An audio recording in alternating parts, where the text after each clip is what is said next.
ganha quem ganha mais de 30, né, tem uma carga de 29%. Ou seja, isso aí já era motivo para a Revolução Francesa, se os pobres soubessem disso. Mas essa é a estrutura tributária brasileira. E vocês percebem lá que no resto do mundo ocorre o inverso. Sem educação, sem formação, sem politização, sem envolver a sociedade nessas reformas tributárias, nós vamos conseguir alterar muita coisa aí? Parece que está um pouco difícil, né? E como é que um assunto desse, tão relevante, né, a sociedade fica à margem? E nós, enquanto agentes de fisco, servidores públicos, mantidos por essa sociedade, vamos ficar também apáticos aí? Então, aí é um instrumento, a educação fiscal.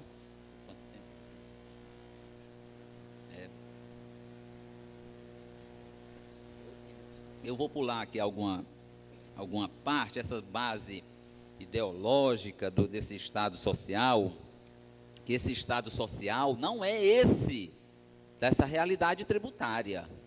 Aqui cabe muito bem uma análise marxista e dizer que o Estado brasileiro, tá? O Estado brasileiro é o comitê executivo da burguesia no campo tributário, tá? Ele está, e o cenário que se cria é para perpetuar essa realidade perversa e iníqua, né? Esse é um discurso que está sendo acordado nesse momento, não por mim, obviamente, tá? Mas pelos teóricos do mundo da economia e das ciências sociais, tá? Tratando da democracia econômica, tá? Tratando da materialização da liberdade para todos, tá certo? Dando condições iguais, porque o dono desse resort não tem o mesmo peso político numa democracia, tá, do que o seu mais humilde servente aqui. Não há diferença. Agora, em termos de democracia econômica, que não se efetiva um mínimo de igualdade, aí sim, esse é o discurso. E nós temos que estar atentos, porque não podemos mais fugir dessa realidade, nem desse questionamento, e nem da compreensão dessa realidade. Essa discussão, tá? O país que vai ingressar como quinta economia do mundo tem que repensar esse sistema. Eu queria comparar mal assim, essas realidades e mostrar como o peso da cultura, né, da politização de um povo é importante. Eu queria me amparar no livro do Klicksberg, e é o que é desenvolvido pelo Amartya Sen também, Amartya Sen. Quando ele trata, ele inclusive adianta que cada modelo, né, é um modelo diferente, né, tem um modelo nórdico, um modelo americano, porque as realidades são construídas de uma forma diferente. Mas ele diz, por exemplo, que os nórdicos, lá, não sei se vocês observaram, tem até uma carga tributária muito acima da do Brasil, né? Muito acima, tá certo? A Noruega, que inclusive é um dos maiores IDHs, saiu agora um relatório recente, o maior IDH do mundo, tá? O Klicksberg coloca alguns traços assim, é um artigo dele, por exemplo, dizer o peso da cultura na vida de um povo. O colega aqui que me antecedeu falou da corrupção. Ele diz, por exemplo, a corrupção na Noruega é impossível, porque o corrupto tem a ojeriza, a rejeição já da família, do filho, tá? Da classe em que ele está. E como é que se conseguiu isso? Isso é através de um processo é a sistematicidade de valores, tá certo? Então, por isso que a corrupção é difícil. Nós ainda imaginamos aqui que o político não sendo corrupto, tá bom, nos satisfaz. Já melhoramos alguma coisa, porque antes imaginávamos até, ele rouba, mas faz. Eu acho que já avançamos alguma coisa. Mas não ser corrupto já é algo que é necessário, é insuficiente ainda. Ele tem que ter uma agenda de prioridades e compromissos com o desenvolvimento do seu país e do seu povo, sobretudo, para ter legitimidade. Tem uma distância entre o que é legal e o que é legítimo, né? Quem dá essa legitimidade, vamos dizer, são os valores e os princípios da Constituição. Ele coloca um outro ponto que eu, inclusive, a gente às vezes pode até duvidar, né? Mas o que é o peso da cultura na mudança de comportamento e mudança das estruturas, né, econômicos e sociais de um povo. A distância entre o menor e o maior salário na Noruega é de 3. 1 para 3. Né? Entre o menor e o maior. Mas o mais, eu acho, o mais assustador, quase que a gente não acredita, e isso é no setor privado, que nós não temos nenhum limite. Depois dessa crise mundial recente, é que está se criando normas para os executivos lá das bolsas, criarem, tá, um limite decente, que estão chamando o salário decente, tá? A mudança de valores, o Klicksberg coloca, por exemplo, que o maior fundo econômico advindo do petróleo é o da Noruega, por exemplo, que tem 300 bilhões de dólares, mas que recentemente publicou na imprensa mundial que tirou o investimento de 13 empresas que não tinham responsabilidade social, porque essas empresas manchavam, vamos dizer, a moral do povo norueguês, porque explorava a mão de obra infantil, porque causa impacto ambiental, enfim, são essas as razões, né? Como é que se consegue isso aí? Aí é onde a chave, que não é novidade nem é segredo para ninguém, é educação, tá? E a educação fiscal, ela vem com esse propósito de fortalecer o capital social. É a transformação efetiva da sociedade. Pela mudança de valores, nós nos guiamos por valores. Os valores nos guiam aquilo que acreditamos. Matamos e morremos até por valores. Isso é um discurso necessário até, pela questão da sustentabilidade do planeta. Tá? Eu estou falando de um viés por um prisma ecológico, tá? Mas hoje nós já falamos de um imposto ecológico, tá certo? Nós já estamos falando de uma preocupação, de uma cidadania planetária, tá? Esse capital social que mexe com 4 eixos, que é a confiança das relações interpessoais, que é a associatividade que já move o mundo. São 850 milhões de pessoas já envolvidas nesse processo de associativismo, envolvendo indiretamente 3 bilhões, metade da humanidade, certo? E eu lhe digo mais, os pobres, é isso que o Ladislau Dolbo diz, eles já sabem que são pobres, e já sabem que têm direitos, e já sabem que são cidadãos do mundo. Isso justifica o que nós vemos na televisão, no que acontece na Europa.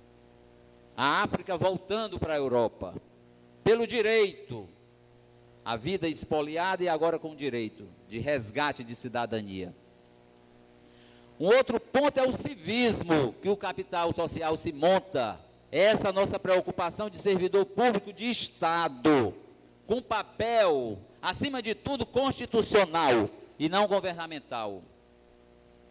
Nós temos obrigações constitucionais. Um outro ponto é a mudança de valores éticos.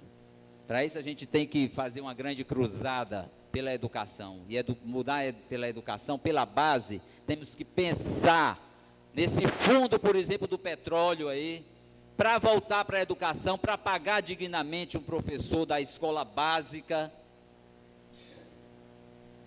Entendeu? Então nós que podemos, de certa forma, materializar essa realidade, porque nós é que damos essa substância, né, financeira aos estados, entendermos o nosso papel de servidores públicos dessa sociedade, de carreira típica até, tá certo? Nós temos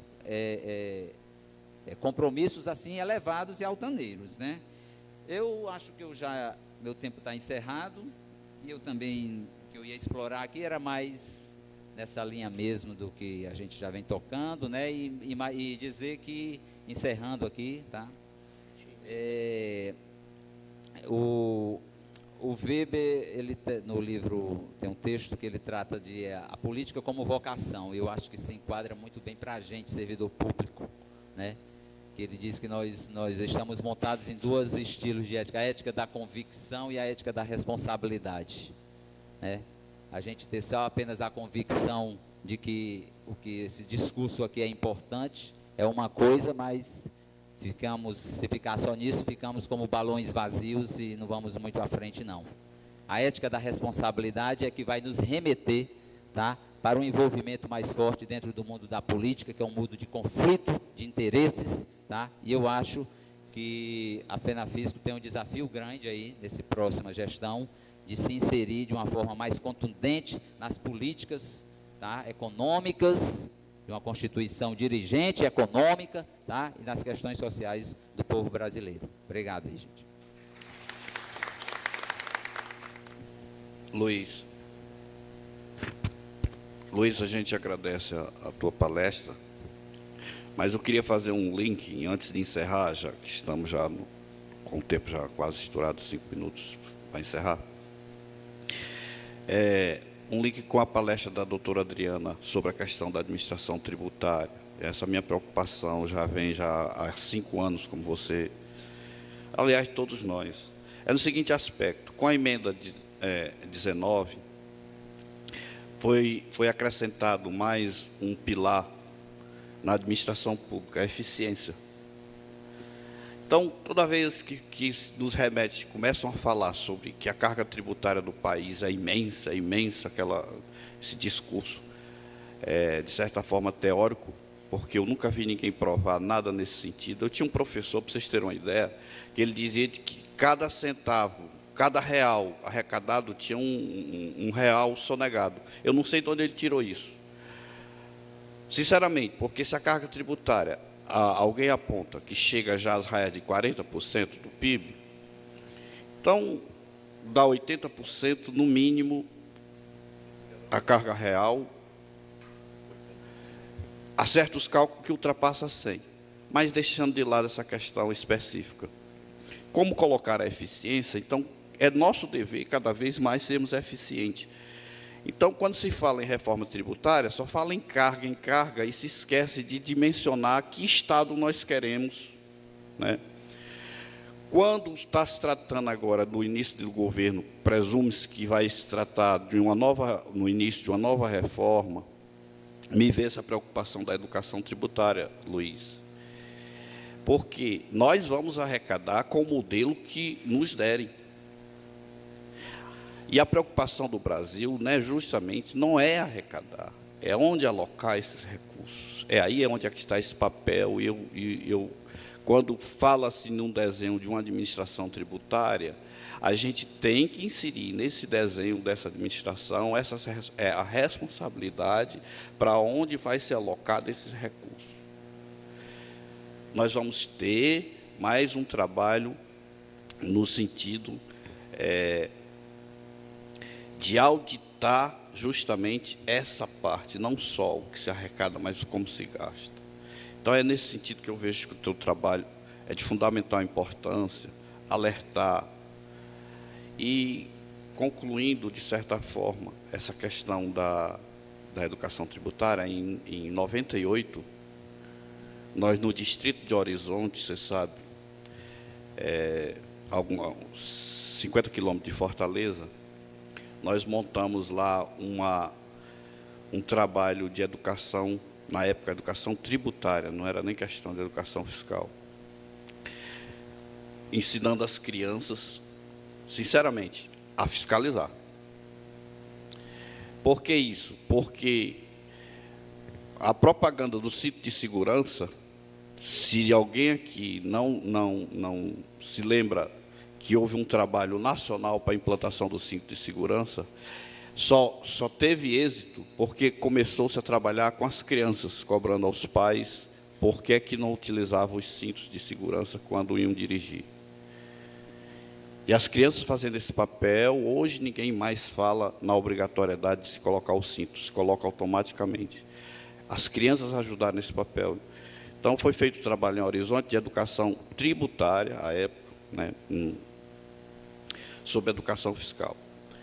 Nós queremos agradecer a paciência de vocês, encerrando agora pela manhã esses trabalhos teóricos.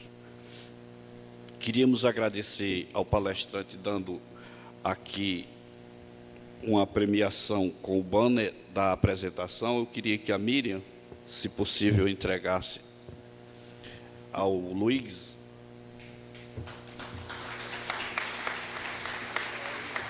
E o Ronaldo aqui entregar o certificado.